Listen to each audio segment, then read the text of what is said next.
Ang pulong sa Dios buhi ug nagalihok nga gamhanan. Labi pang mahait kaysa espada nga duhay sulab. Og modulot sa gitagbuan sa kalag ug sa espiritu, sa mga lutahan ug sa mga kauyukan ug mutugkad sa mga hunahuna ug katuyuan sa kasing-kasing. All scripture is God-breathed and is profitable for doctrine, for reproof, for correction, for instruction in righteousness, that the man of God might be mature, thoroughly furnished unto all good works. Paningkamuti pagayo ang pagpakita sa imong kaugalingon sa atubangan sa Dios ingon nga iyang nahimutan. Usa ka magtatrabaho nga dili kinahanglan magakaulaw nga sa hustong paagi magapanudlo sa pulong sa kamatuoran. Sa dili pa kita magapadayon sa pagtuon sa pulong sa Dios di ining adlaw, di kinahanglan ang atong pangandam sa itong kaugalingon apan sa dili pa kita niya na ato unang basahon ang pipila ka mga bersikulo agi og pangandam sa itong kaugalingon. For the Lord God will help me, therefore I will not be disgraced, therefore I have set my face like a flint, and I know that I will not be ashamed. Isaiah 50, verse 7. Come to me, all you who labor and are heavy laden, and I will give you rest. Take my yoke upon you and learn from me, for I am gentle and lowly in heart, and you will find rest for your souls. For my yoke is easy and my burden is light. Matthew 11:28-30. For the eyes of the Lord run to and fro throughout the whole earth, to show himself strong on behalf of those whose heart is loyal to him. 2 Chronicles chapter 16, verse 9. I will be a father to you, and you shall be my sons and daughters, says the Lord Almighty. 2 Corinthians 6:18. Not that we are sufficient of ourselves to think of anything as being from ourselves, but our sufficiency is from God. 2 Corinthians 3:5. Lord, my heart is not haughty, nor my eyes lofty. Neither do I concern myself with great matters, nor with things too profound for me. Surely I have calmed and quieted my soul, like a weaned child with his mother.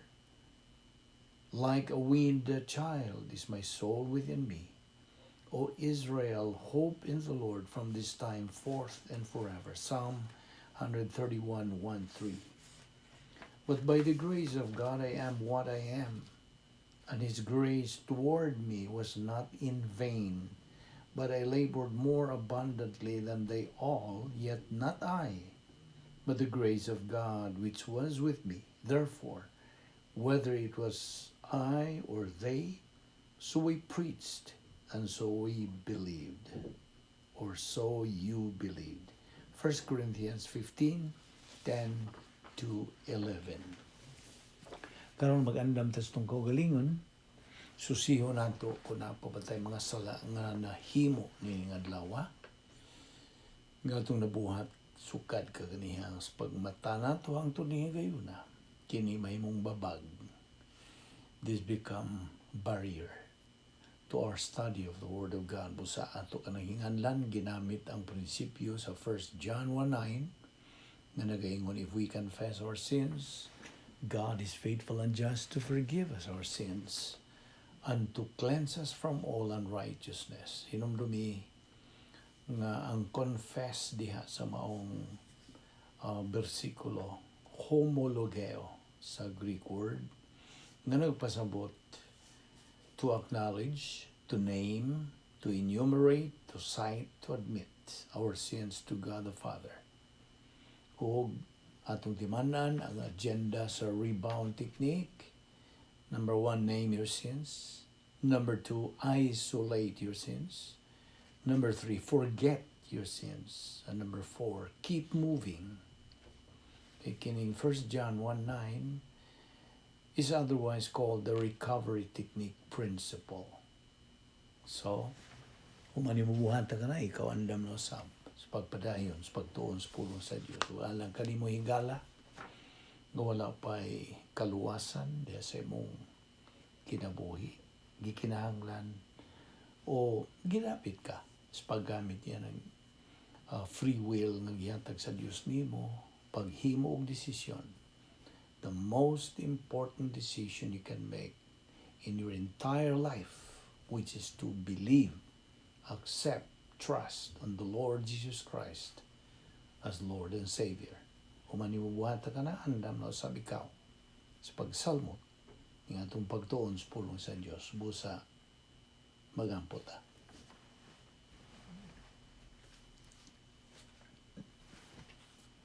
Let us pray. Heavenly Father, we are indeed grateful to you for the privilege of having the freedom to assemble ourselves together once again in this Bible study through the YouTube, to focus our attention upon your word, which is forever a lamp unto our feet and a light unto our path. We thank you, Father, that you have preserved your word in writing for it, both in the original languages as well as in translation. You have provided the activated human spirit for faith perception of doctrine. You have provided, God, the Holy Spirit, who is the ultimate teacher, and the gift of pastor-teacher for communication of doctrine, so that every believer can consume the oxygen of the spiritual life, your word, and growth from infancy to adolescence, and from adolescence on to maturity, and fulfill the purpose for which you have left every believer in this life. And we know, Father, the greater knowledge of doctrine, the greater the growth, the greater the blessing, the greater impact, the greater production of divine good, the greater the reward in the eternal state. And there is every benefit and no detriment to growing in grace and knowledge of our Lord and Savior Jesus Christ. Ug busa sa diha nga kami magkapadayon sa pagtuon sa imong pulong, we ask that you open our hearts to the truth. Give us the concentration so that we may fulfill the divine mandate of spiritual growth. For we ask it in Christ's name. Amen. May adlaw sa tanan, mga suki, nga mga higala, ug mga igsoon diya ni Kristo. Aniyan sa kita, nigining adlaw sa pagtuon sa pulong sa Dios, ug pasalamat kita sa Dios. Unas tanan, nga gipabuhi pa kita, ug gihatagan pa kita higayon ini atong spiritual momentum. Now, we already said that there are steps to make this Bible study worthwhile nga mapuslanon. Unas tanan, let us maintain atong batunan sa kanunay ang atong pagpaubos ngadto sa Dios. Let us have that humility o sa pagbaton sa nato og bukas nga pangunahon an open mind o nga atong pagpunting sa atong una-una, concentrate ngadto sa mensahe, not necessarily on the messenger. Okay, because the issue is the message, not the messenger. Og gikinahanglan nga atong ihikling, atong ibilin ang mga tawhanon nga mga pangunahuna, tawhanon nga atong mga suliran, mga gumunhap, unsa pa dihang mga pagsuway. Let's put them all outside. Okay? Now, kung kita magasunod ni ining maong mga lakang, then ang Diyos, Espiritu Santo, will take control of our mind. Timana nato nga ang Dios is no respecter of age, person, profession, or status in life. And His word does not go back to Him void. Busa, kita karon magadupot na sa atong pagpadayon, sa pagtuon sa pulong sa Dios, nga mga atong kinabuhi ingon nga mga anak sa Dios. Now, we already said, okay, timan na nato nga ang atong uluhan sa atong tunanan mo mangyapon nga the unique spiritual life of believers in Christ. Talagsaon, dili kasagaran nga espirituanong panginabuhi nato nga mga magtotoo ni Ginoong Jesucristo. Timan na nato nga kita nahisud na sa plano sa Dios. We are now enter into His plan, which is the best and the highest. O kay kita nahimo ng mga anak sa Dios, gisuluban na kita sa iyang pagkamatarong, dili na kita mga hinukman kundili na matarong na, kita nahimo ng sakop sa harianong panimalay sa Dios, royal family of God, nahimo na kitang anak sa Dios. We are adopted. Kita gisuluban nas pagkamatarong sa Dios. So, ang atungan na hisulat na diha sa Lamb's Book of Life. O gihatagan na kita 39 irrevocable assets. Absolutes. O uban pa. Mao kining nagpanghitabo nito higayon nga itong gidawas Ginoong Jesucristo ingon nga atong manluluwas. And our future is already permanently and eternally settled. Nitong higayon na nga mihimo tag labing mainungdanong desisyon, bililhong desisyon sa pagtuo kang Ginoong Jesucristo ingon nga atong manluluwas. Atong gituhuan ang iyang pagkamanluwas, nga siya lamang ang bugtong manluwas, giluwas kita gikan sa merkado sa pagkaulipon sa sala, o kita lain na, gipaglain na kita. We are the called out ones, sakop na kita sa the church age, panahon sa simbahan. O kita nagatuon sa mga pulong sa Dios nga gitawag og mystery doctrines. Kini atong gitunan.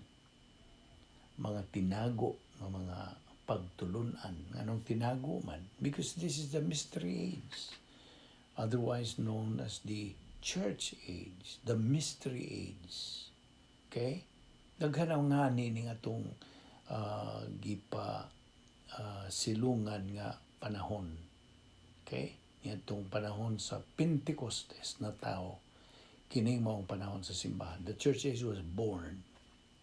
Ug mao nga kita nga mga magtutuo ni Ginoong Jesucristo, kita karon sakop nining panahon sa simbahan, the church age.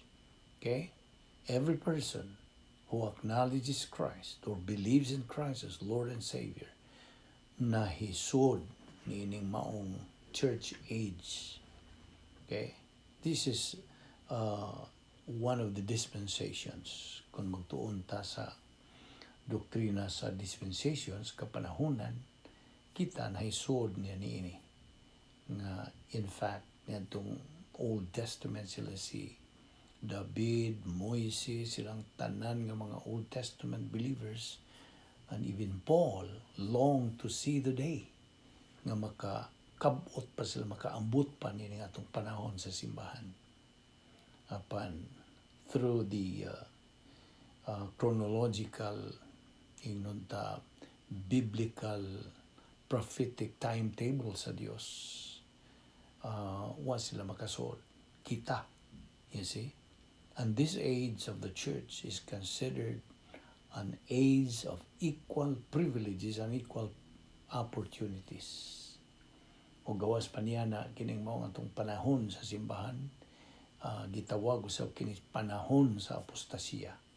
Age of apostasy. Sabot sa apostasy, The meaning there is departing from the truth. The people nowadays, a large number of people nowadays, both believers and unbelievers, are already departing from the truth. Even believers. Mao na nga, this is a challenge and this is the thrust sa atong ministry, the Vic Balbido Evangelistic Ministry, nga atong pasalamatan ang Diyos nga gigamit kita. And we pray that God will use our ministry in a mighty way according to His will. So ang ato lamang mga magasunod kita sa iyang plano.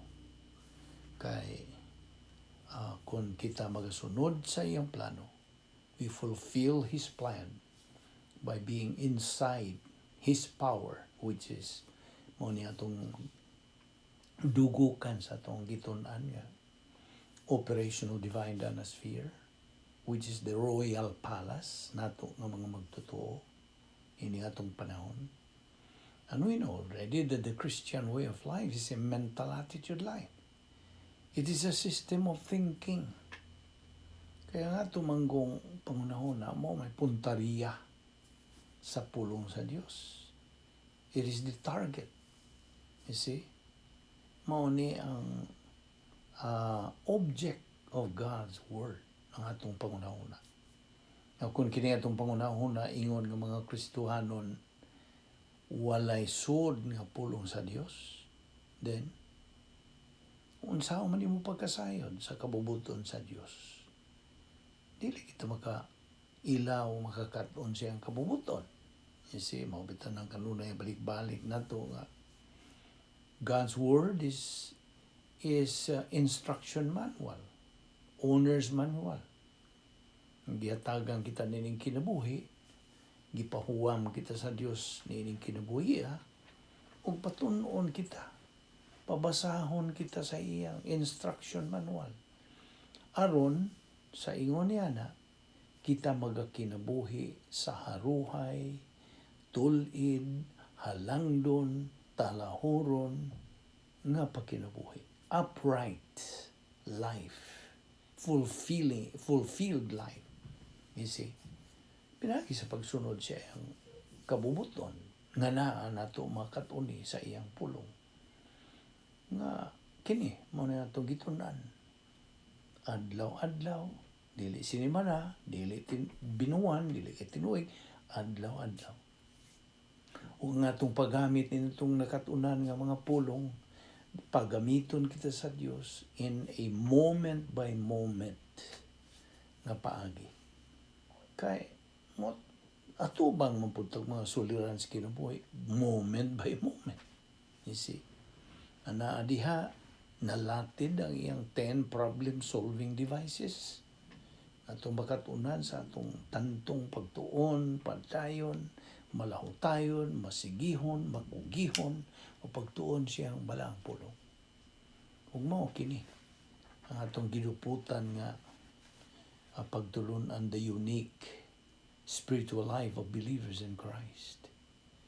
And this kind of life is the most fantastic, the most fabulous, the most thrilling, adventurous, kulbahinam kining matang sa pagkinabuhi.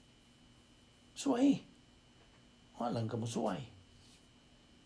Si Pablo, Apostol Pablo, nakabot siya nining matang sa pagkinabuhi. Gani yang nakabot ang ultra super grace. Kay ang synonym nining atong pagtuon nining pulong sa animin sa Kristohan ang pagkinabuhi, this is a super grace life. Super grace. Labaw pa sa grasya, right?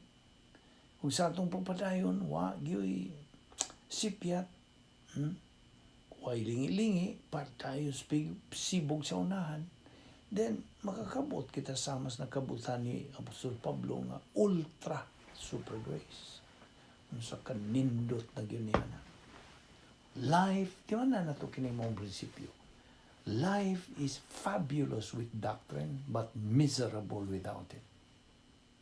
And this is really true. Of course, ang Diyos mo ay pahinumdum na to niya na. You see? O na atong giangkon ang pulong sa Diyos kamay atong kinabuhi. Na kung wala kita'y pulong sa Diyos diha sa atong alimpatakan. Wag yun. Mo na nga. Ipabasa kita sa Diyos sa iyang instruction manual aron kita makamao. Di kay makamao, makatuman kita. Makakabuot kita. Yan ang unsa ka kulbahina mga matang sa pagkinabuhi. Mo na, daghan sa itong mga kaigsuunan nga mga magtutuna. Of course, this is not to put them down or atong judge sila, dili. Pagpadayag lang nining unsa ka tinuod sa pulong sa Dios. You see? Nga, kung wa kita'y pulong sa Dios, wa. Mo na mo ingon tayo, unsa man akong kinabuhi, ko kasabot. Natural. Unsa man yung pagkasabot, unsa man yung kanang sinati na ng kanindot na ng matang sa pagkinabuhi. Kristohanon, kung walagi kay pagtuon, wa kay gana, wa kay unsa na, wa kay kadasig, kainit sa pagtuon sa pulong sa Dios. Wala. Anong usahe mo yung nagani mga suliran, mga mobot sa kinabuhi, bisag ginagmay yung suliran. Mudayon kayo, why did God let this happen to me?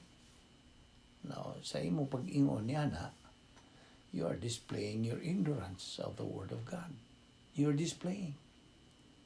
Maklaro ka, mahalata ka, nga wali ka magtubo. Wa kay gana, wa kay kainit, wa kay manang, wa mayroon dahil wa kay panahon na mo na. Mga nanay suliran, mga nagkayagaw, nagkaguliyang.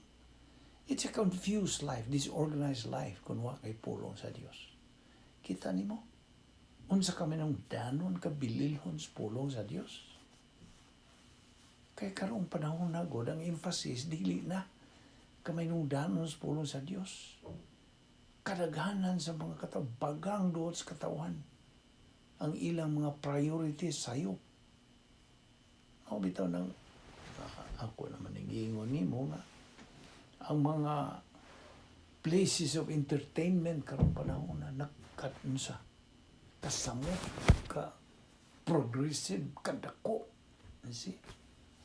Mamita na yung Disneyland, Universal, unsa pa diha na we don't have to name them. Basta mga places of entertainment. Ang mga katawan, bagang doon, hala, tuwa sila magpunsiso. Kaya nga naman. Nga no? Tungod kay kinay sila. Empty of the truth. Empty of the Word of God. Kay empty man, wrong priorities man, therefore, they seek mo na gitawag o unsay nga na ang imo bang pagpangita na gyud sa kalipay nga makahupay nimo. See? They're in search of this. Mao na nga tanaw nimo ang usa ka magtutuong way pulong sa Dios. Sama ra siya nga nagkinabuhi sama sa dili magtutuo. You know what I mean? Kasabot ka ba? Kung wa kay pulong sa Dios, ang imong kinabuhi sama ra sa pagkinabuhi ingon nga dili magtutuo. You're just living just like the life of an unbeliever. Ug di makita diha sa imong kinabuhi ang imong pagka anak sa Dios, pagka Kristohanon. Kaya sa imong magamit sa pagkinabuhi ng Kristohanon. Wa, tawhanon ra kanon ay tanan. You see? O na nga, narabay adlaw sa paghukom, natong mga magtotoo. I'm talking to us as believers. Kaya ang atong paghukom, lahi man sa mga di magtotoo. Of course, dili na paghukom nga kung buti pasabot niya ng gingan nila nato o kanang evaluation time. which is the judgment seat of Christ. Di magina judgment.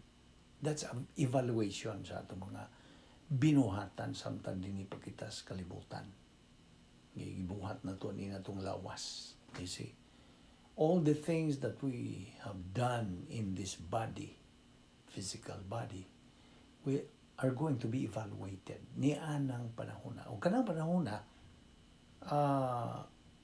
maunay pagsunod sa unsa pagsakgaw, rapture.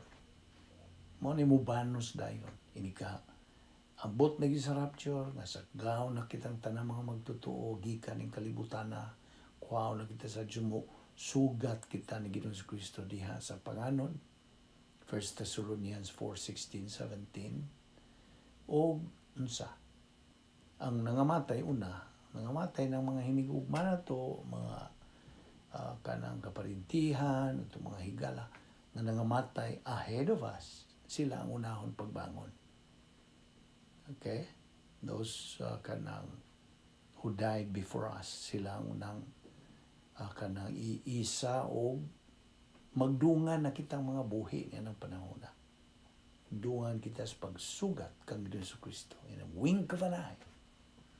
1 Thessalonians 4:16, 17. The Lord Himself shall descend from heaven with a shout, with the voice of the archangel, and the dead in Christ shall rise first.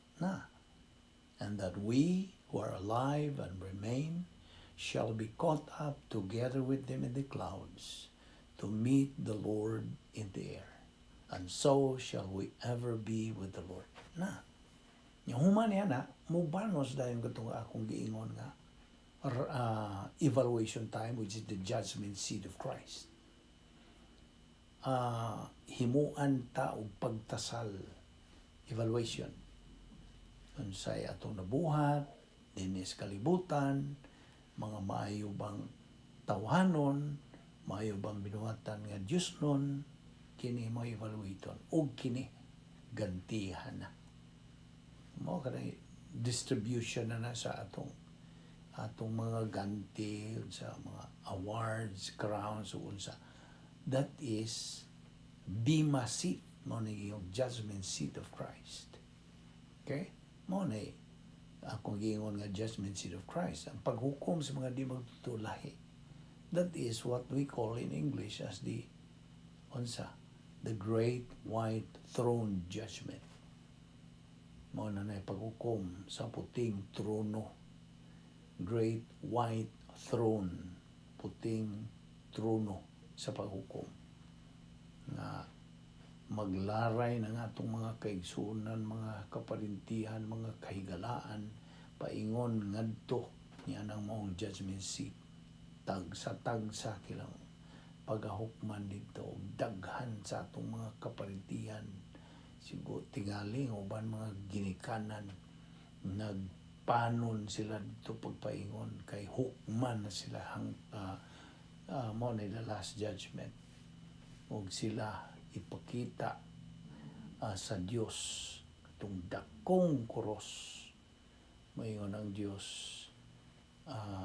karon ako gamong itambog na sa linaw sa kalayo nga mo na kanay inyong ultimate destiny forever. O mga uban, mga tarungan, may sila, di ba naghimo mami sa imong mga buluhaton, nagsangyaw kami, nagabuhat kami niyang outreach, unsa ba diha, nagtuon mi si mong pulong, unsa tubag sa Dios. Bigan, pahawa kamuwa ko kailan ninyo. Just imagine ko inon ka. Niya, ipakita sa Diyos, tanawa ng kuros. Tanawa na. Diha mamatay ang akong bugtong anak. Inyo katong gibalibaran, inyo katong kanang salikway. You rejected the one who died there. An expression of my maximum love nimo. Imong hikling, imong gibalibaran ang akong gugma nimo karon you're going to suffer the consequences. Kaya na may consequence sa imong pagbalibad.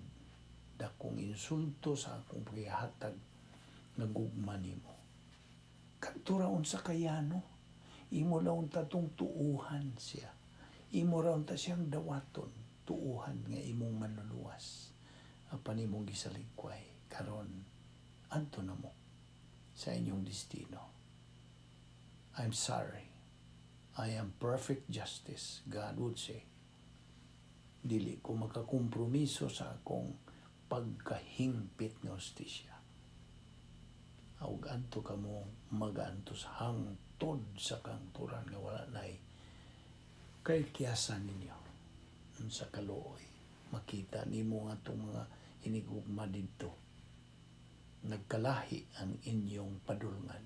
Ikaw, tuwa sa langit, sila, adto sa lake of fire. Forever.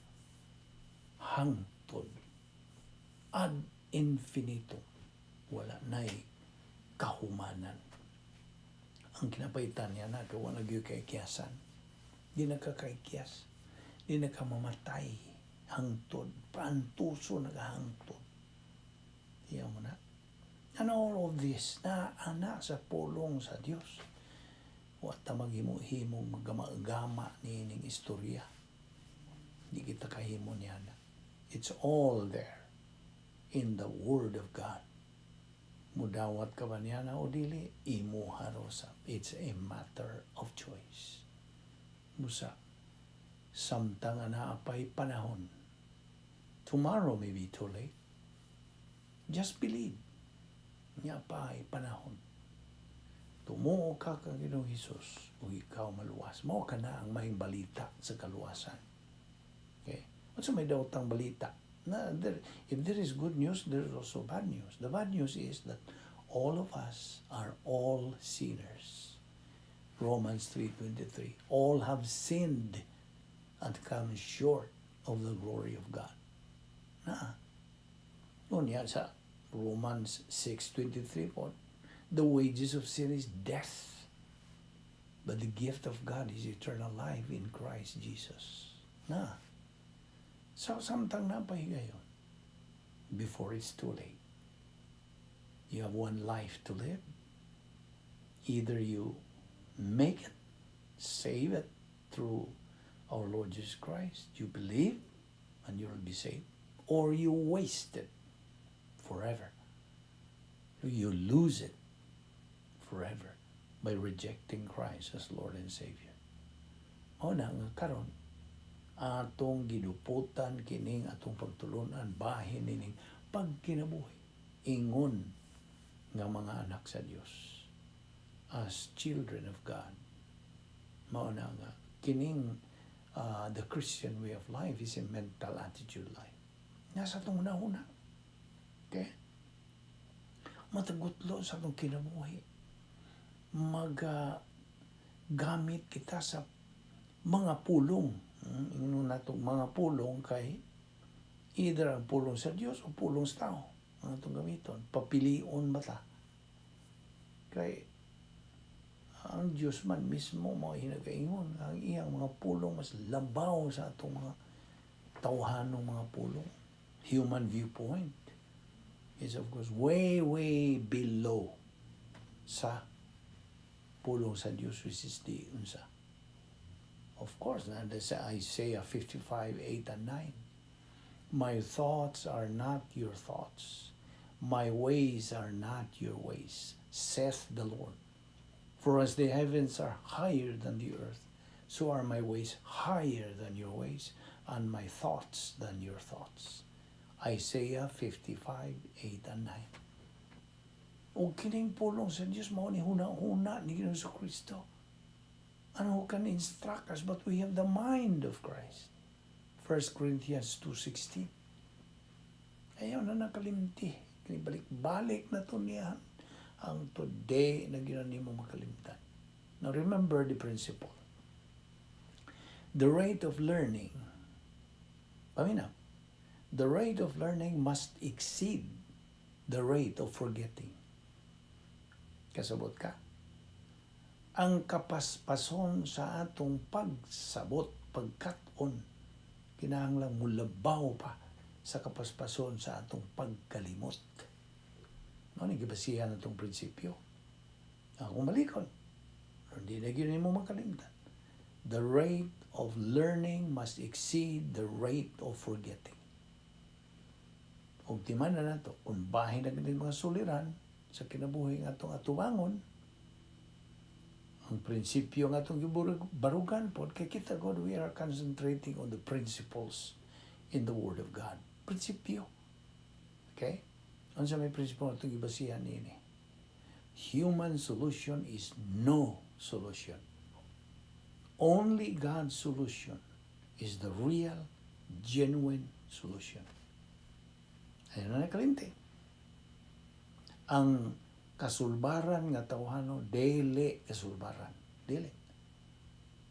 Ang bugtong kasulbaran mo, iyaha sa Dios nga kasulbaran. Only divine solution. Okay? Naapoy imong kapilian niya na. It's a matter of choice gihapon. Upon remember, nagyapoy prinsipyo bahin sa atong paghimong desisyon. Out of our volition, out of our free will, we make decisions, right? Basta, muhimo itong decision. Kaya ang tinuod yun, all of life is decision making. All of life. So, muhimo itong decision. Every now and then, matagot lang mo yun itong decision. Decision, ginagmay, dinagko, decision. Muan to baka ko ng lugar, dili. Mukaon baka ko no, dili. Or, kapilian mo na, you see.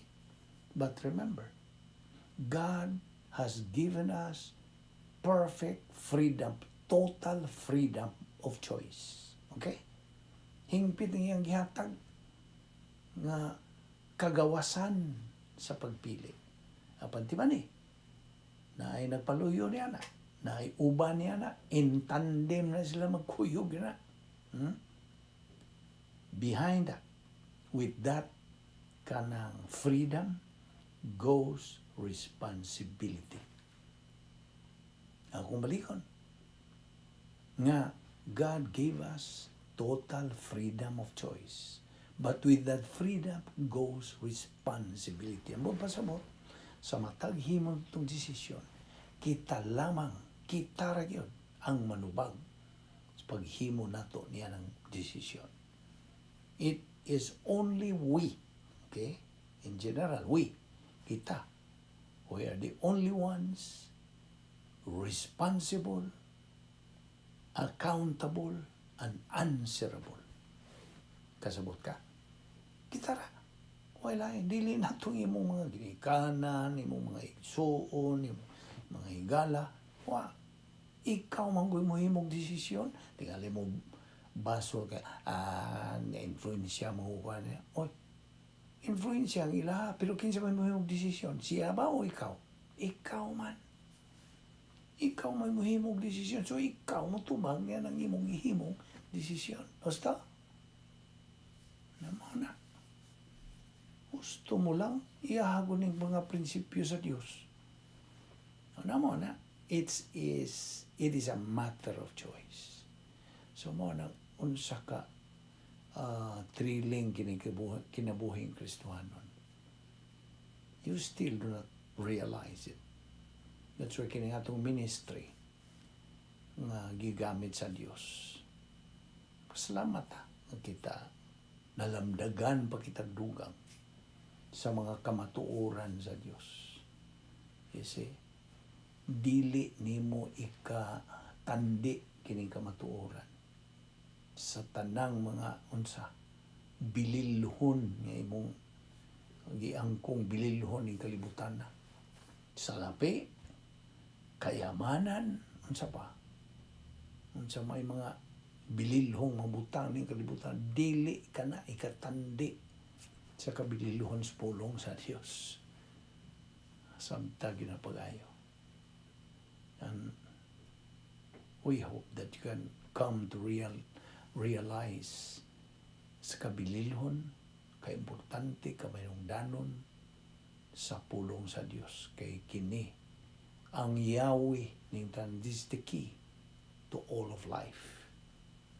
So, kung balik ko ng prinsipyo, life is fabulous with doctrine, but miserable without it. Mao na nga.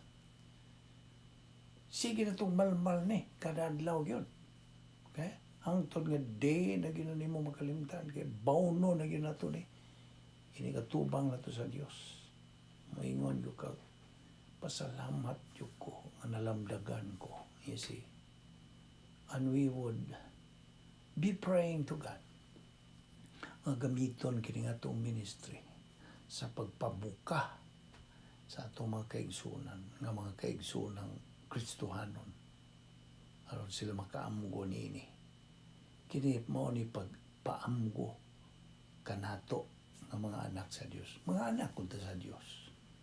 Dili ingon-ingon ang imong pagkaanak, tingali mo ra kami anak bagong ko sa Dios, tingali na imo abot sa imong una-una nga murag di ka siguro ba? You see? Di ako man di ka magkasiguro.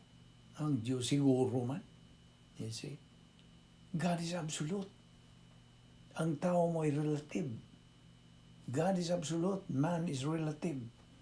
You see? O nagikinahanglan na to, ingon nga mga anak sa Diyos, the absolute truth. Ano sa may absolute truth? Ang iyang pulong. Absolute truth. Ang kadaghanan karon nini nga itong kalibutan, nagagamit lang sa relative truth. Hindi siya nakita ni mo. Which is not truth.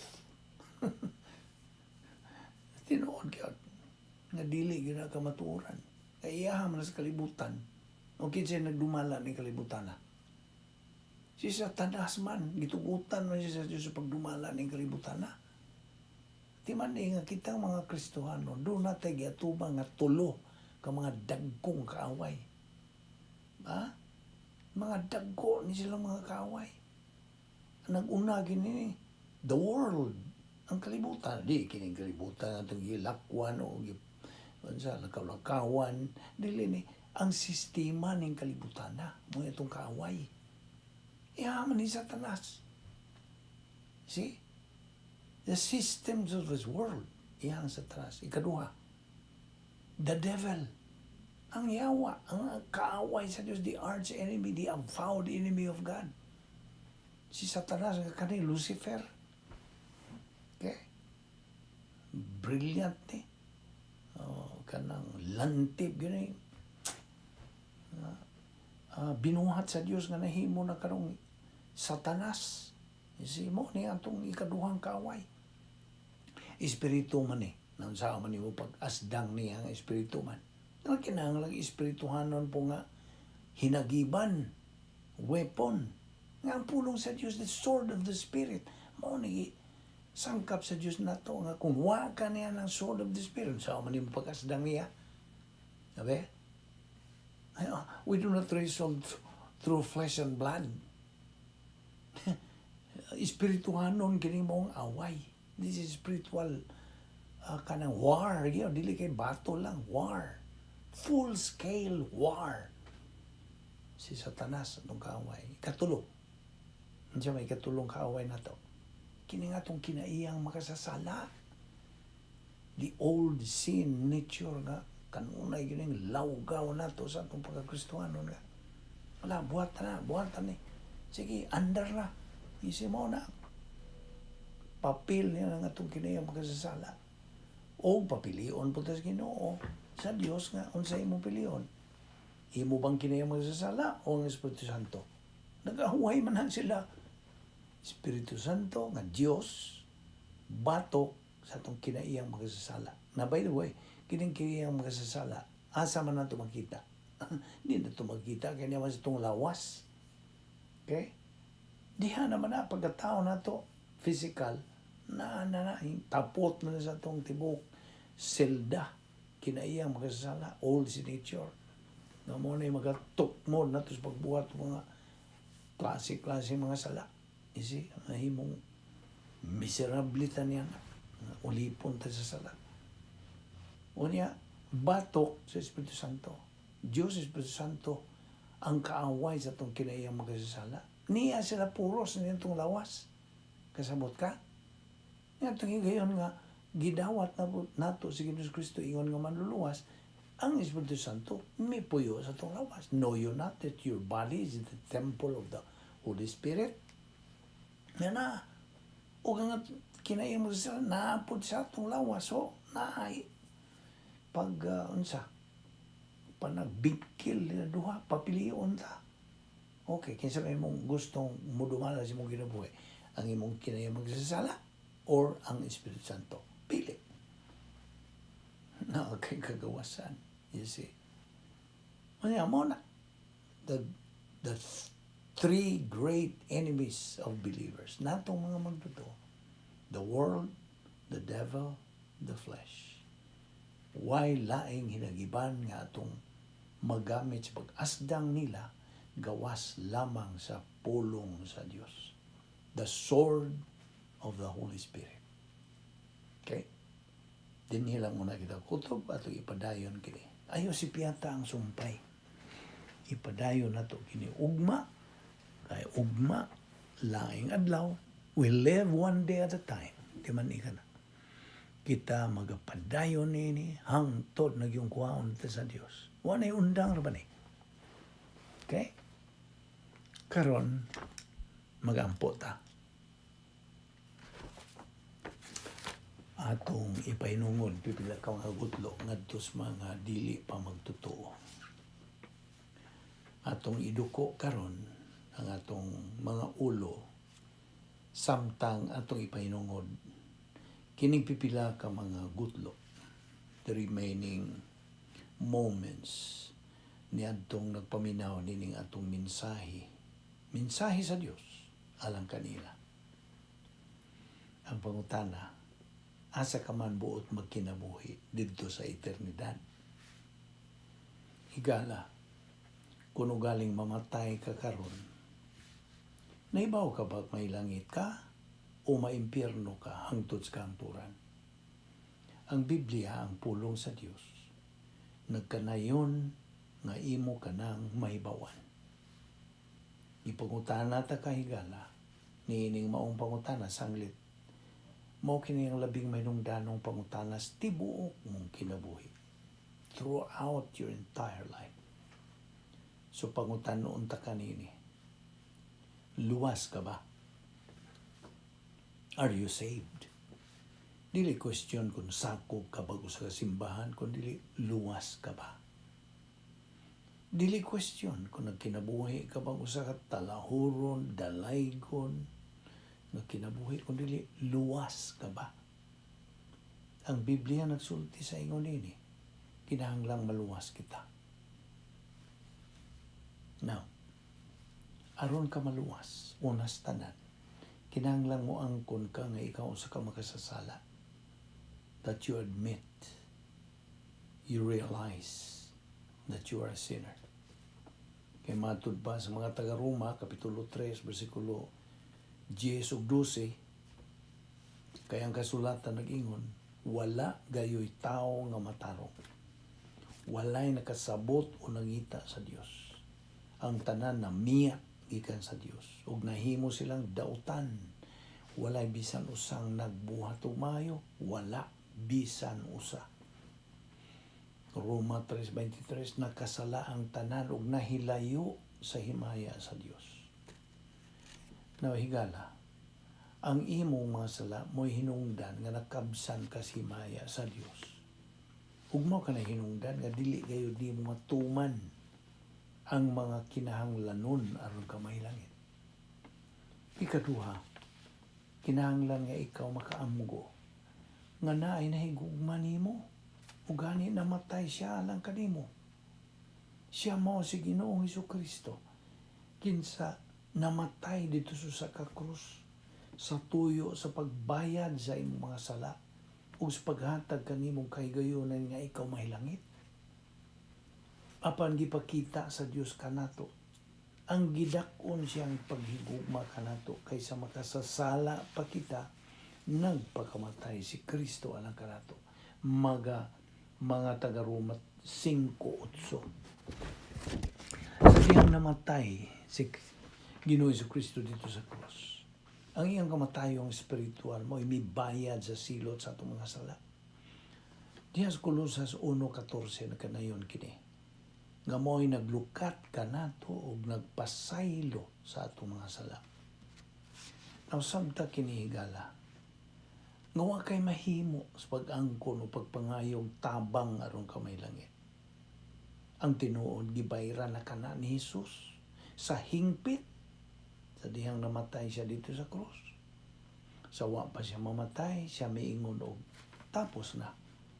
Kana matud pa sa Juan 19:30.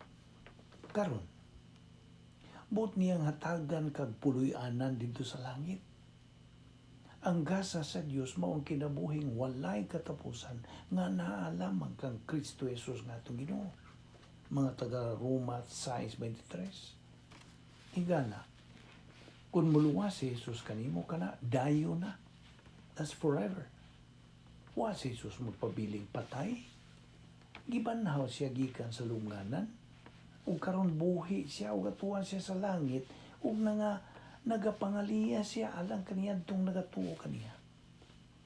Gitudlo ko kaninyo ang akong nadawat nga mayungdanon kayo. Kini mao si Kristo namatay alang sa atong mga sala. Sumala sa naisulat sa kasulatan.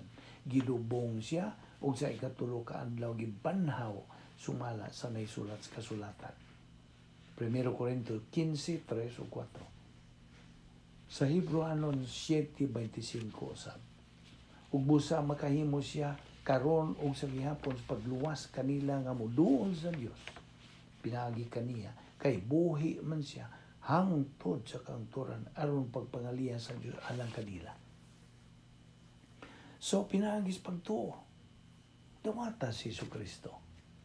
Si Jesus namatay aron sa paghatag og kinabuhing walay katapusan, eternal life, ngadto ni bisan kinsa nga motuo kaniya. Hinuon sama sa bisag unsang gasa kanang gasaha wa gyoy bili hangtod nga imo kanang dawaton. Gusto? Ang Juan 1:12 nag-ingon. Apan kadtong midawat ug misalig kaniya gihatagan niya sa katungod nga mahimong mga anak sa Dios. Ang Biblia higala nagasulti nga ikaw naluwas pinaagi sa pagtuo ug wala na bisag unsa pang ikadugang niya na wala. Episodio 8:9. Kay pinaagi sa pagtuo naluwas ka mo tungod sa grasya sa Dios. Dili kini inyong buhat kundi gasa sa Dios. Busa walay makapagalbo nini sanglit di man kini bunga sa inyong mga paningkamot. Di man ni pag-ayo. Ang bugtong pagtuo nga makaluwas kanimo mao ang hingpit nimong pagtuo kang Ginoong Jesucristo. Tumuo ka kang Ginoong Hesus o ikaw maluwas. Mga buhat 16:31. Busa samta higala. Ang pagtuo lamang kang Ginoong Jesucristo lamang mao ang bugtong paagi sa kaluwasan. Duha ra imong kapilian higala. Mutuo ka ba kang Kristo ingon nga imong manluluwas o ikaw maluwas? O musalikway ka ba kaniya nga manluluwas o ikaw mahinukman? Pagpili igala. You have the choice. Apan sabta ang gisulti sa pulong sa Dios diya sa Juan 3:18 na nagakanayon. Ang dili mutuo mahinukman ang daan. Tungod kay wa man siya mutuo sa ngalan sa bugtong anak sa Dios. Busa, sublion ko sa pagpainumdum kanimo higala. Tumuo ka kang Ginoong Hesukristo o ikaw maluwas. Magampot. Balaan na mo nga Diyos, nagpasalamat kami kanimo nining imong pulong sa kaalam. Pulong sa paglaom, pulong sa kaluwasan. Salamat o Diyos sa imong pagpatinaw kanamo ning tanan pinagi sa pagahom sa Espiritu Santo kanamo. Uban ni kami o Diyos sa mong pagbugbuhag ning adlaw, uban ni kami ilikay kami sa mga kabilinggan, dala kami pagbalik. Nining among daily Bible study through the YouTube under the Vic Balbido Evangelistic Ministry. Salamat ni ining tanan o Dios sa ngalan ni Ginoong Jesucristo kining tanan among gipasalamatan iya kanimo sa ngalan ni Ginoong Jesucristo. Amen.